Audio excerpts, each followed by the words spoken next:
Quer um pouquinho de cauim? Que nojo. Não sabe o que é cauim? Não quer beber cauim? Peraí, eu ainda estou preparando cauim.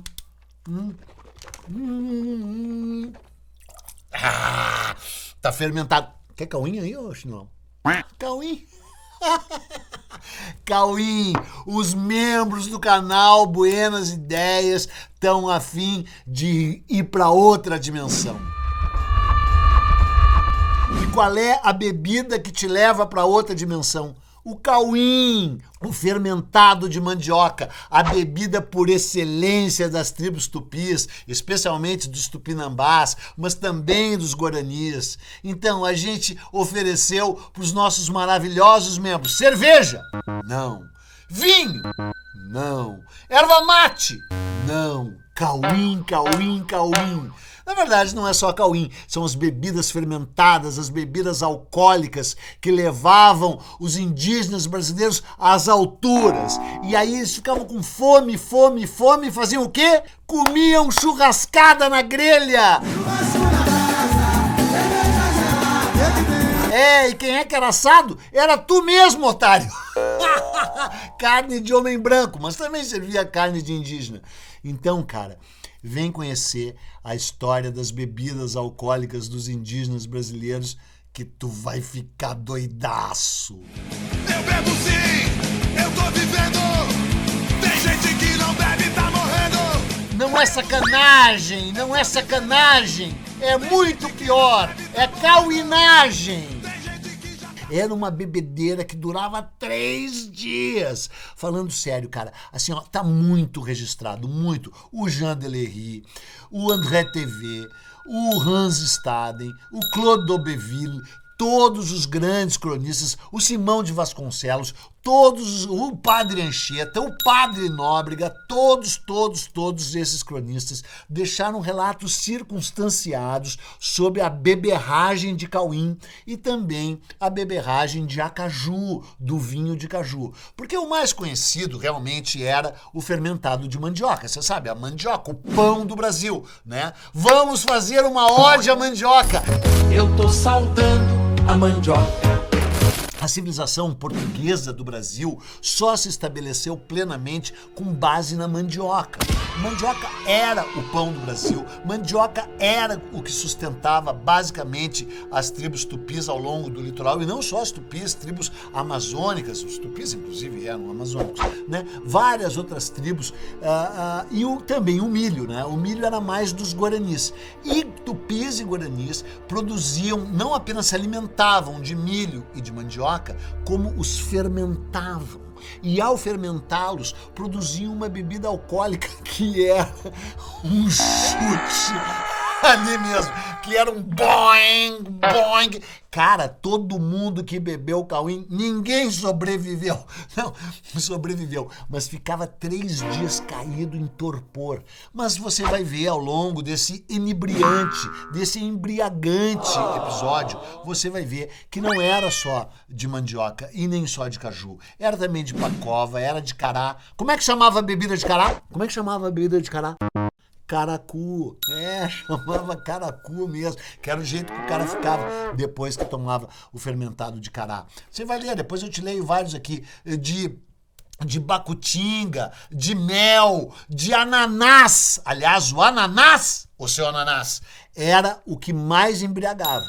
Mas vamos começar pelo cauim, porque o cauim é o mais clássico. Né? Então tá aqui, ó. Nada ocorria de importante na vida social e religiosa dos tupis que não fosse precedido ou seguido por um vasto consumo de fermentado cauim, de uma beberragem. Sabe quem escreveu isso?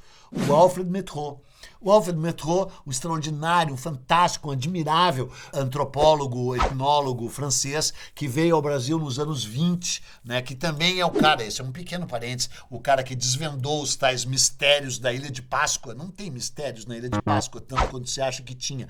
O cara que também desvendou os mistérios do voodoo, um cara incrível, amigo do Antonin Artaud, um grande, um extraordinário etnólogo que escreveu um livro clássico, Migrações Históricas dos Tupis Guaranis, e que escreveu um clássico maior ainda chamado Religião dos Tupinambás, que tu, em vez de ficar vendo o YouTube, deveria estar lendo, né? Na Religião dos Tupinambás, ele conta com muitos detalhes como se dava a produção e o consumo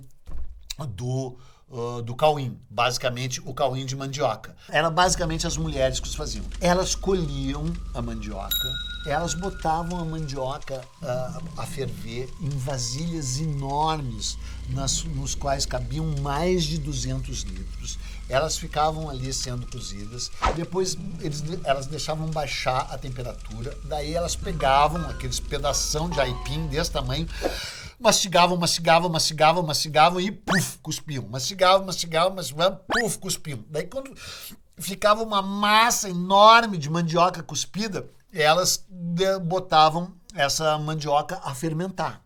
Às vezes dava uma fermentação que não era alcoólica, era preciso ter açúcares. Você sabe que o álcool vem do açúcar, o pó branco que vicia na forma de açúcar também é o pó branco que faz as coisas fermentarem. Então, eventualmente, eles botavam mel silvestre, eles botavam outras substâncias e botavam fungos. O cauim era chamado de pão líquido. Né? Que nome maravilhoso, né? Porque afinal eles comiam beiju, né? Eles comiam aqueles biscoitos de mandioca, ou beiju, mas na forma líquida. Era o cauim, era chamado de pão líquido. E também já teve um antropólogo que chamou de sopa pré-digerida e fermentada por bactérias e leveduras. O bom mesmo eram as bactérias.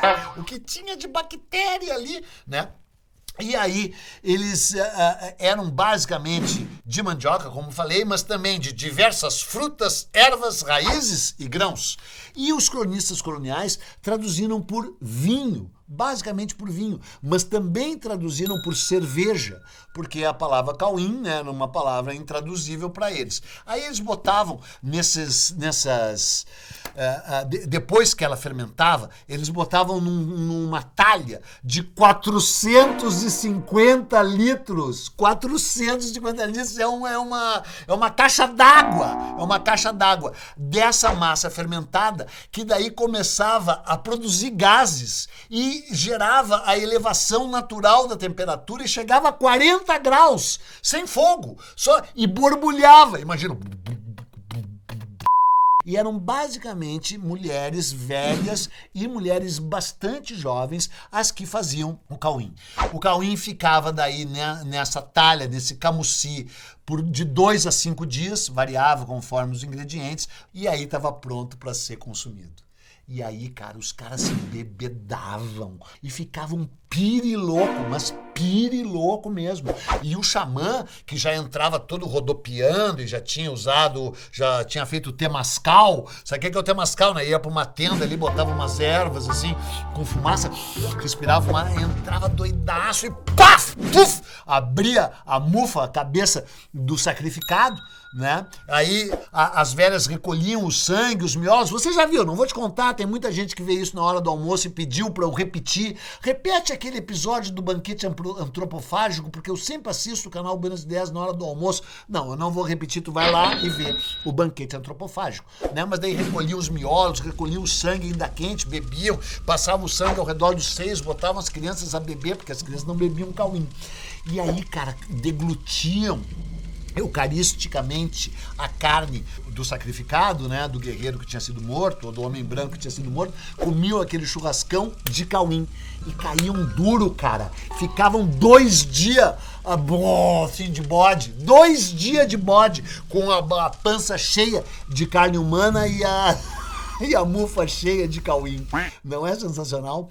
O Simão de Vasconcelos, que era um padre que veio ao Brasil em 1600 e tanto, diz: alguns os fazem de uma fruta que chamam acaiá, outros os fazem de aipim, alguns os fazem de pacoba, que é a banana, e o chamam de pacuí, outros os fazem de milho, que chamam de abativi, outros de ananás, que chamam de nanavi, e esse é o mais eficaz.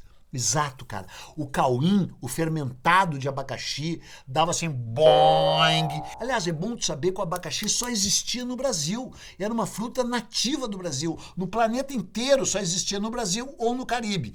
E os tupis adoravam tanto o abacaxi que eles costumavam dizer: um abacaxi só tem 3 coisas: a cor, o sabor e o odor.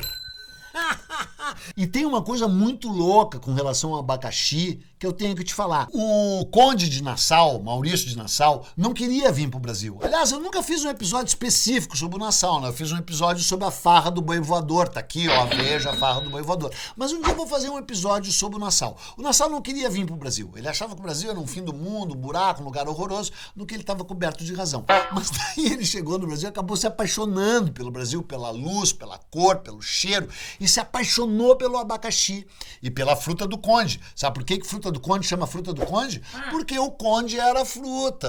Porque o conde se amarrava na pinha, que passou a ser chamada de fruta do conde, que ele adorava. E adorava o abacaxi, comia sempre de manhã em jejum um abacaxi, porque era um conde sábio, não é? E ele achava que o abacaxi deveria ser o símbolo do Brasil.